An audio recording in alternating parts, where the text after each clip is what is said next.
కేంద్రంలో కాంగ్రెస్ రెండుసార్లు అధికారంలోకి వచ్చింది. అంటే ఆ పుణ్యం దివంగత నేత వైఎస్ఆర్ అని చెప్పాలి. ఎందుకంటే ఆయన 2003లో ఏప్రిల్ నెలలో మండుటెండలో చేసిన చేవెళ్ళట్టు ఇచ్చాపురం భారీ పాదయాత్ర ఫలితం అని చెప్పాలి. 2004లో యూపీఏ 1 కేంద్రంలో అధికారంలోకి వచ్చిన 2009లో యూపీఏ 2 మరోసారి పదవి అందుకున్న దాని వెనుక ఏపీలో ఎక్కువ సంఖ్యలో గెలిచిన కాంగ్రెస్ ఎంపీలు కారణం. అలాగే ఆనాటి సీఎం వైఎస్ఆర్ కూడా కారణం. ఇక వైఎస్ఆర్ని కాంగ్రెస్ అగ్రనాయకత్వం ఎంతగానో గౌరవించింది. అనేక పథకాలను కూడా ఏపీ నుంచి ఆనాడు శ్రీకారం చుట్టారు. అందులో ఒకటి జాతీయ ఉపాధి హామీ పథకం. 2006 ఫిబ్రవరి నెలలో కార్యక్రమాన్ని ఏపీలోని అనంతపురం జిల్లా సింగనమల నియోజకవర్గంలోని బండ్లపల్లి గ్రామంలో ఆర్భాటంగా ప్రారంభించారు.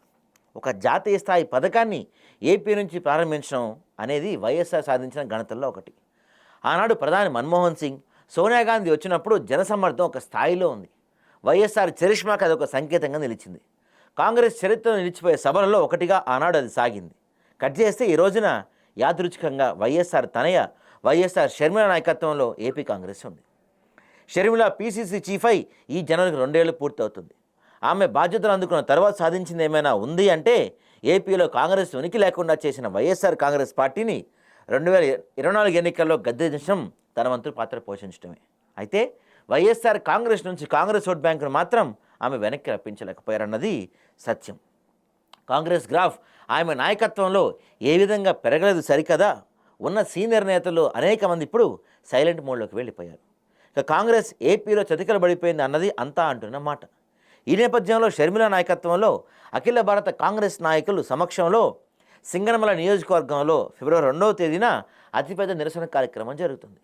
ఈ కార్యక్రమానికి గాంధీల కుటుంబం మొత్తం వస్తున్నారు. అంటే సోనియా గాంధీ, రాహుల్ గాంధీ, ప్రియాంక గాంధీ, వీళ్ళతో పాటు ఏఐసీసీ ప్రెసిడెంట్ మల్లికార్జున ఖర్గే కూడా వస్తున్నారు. ఇంకా ఏఐసీసీ సభ అందున సోనియా గాంధీ రాక ఏపీకి వస్తున్న సందర్భం కాంగ్రెస్ ప్రెస్టేజియస్గా ఉన్న జాతీయ ఉపాధి పథకం రూపురేఖలను మోడీ ప్రభుత్వం మార్చిందని ఆ సెంటిమెంట్ రాజేసే వ్యూహం. ఇలా ఇవన్నీ చూసుకున్నప్పుడు సింగనమల నియోజకవర్గంలోని బండ్లపల్లి గ్రామంలో సభ కాంగ్రెస్కు చాలా ఇంపార్టెంట్. అలాంటి సభను సూపర్ సక్సెస్ చేయటం అంటే అది షర్మిల నాయకత్వానికి ఒక అగ్ని పరీక్ష.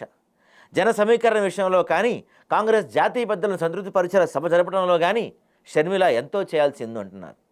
నాడు వైఎస్ఆర్ ఏ లోటు లేకుండా ఏపీలో కాంగ్రెస్ జాతీయ నాయకుల మీటింగ్లన్నీ సక్సెస్ చేయించారు. వైఎస్ఆర్ కూడా ఎంతో అనుభవం కలిగిన నేత సీఎంగా ఉన్నారు. ఇప్పుడు అంతా ప్రతికూల వాతావరణం ఉంది. ఇవన్నీ జరగాలంటే షర్మిల నెల రోజులు పూర్తిగా ఫోకస్ పెట్టాల్సిందే. అది ఆయన నాయకత్వ దీక్ష దక్షతలకు గీట్రాయిగా మారనుంది.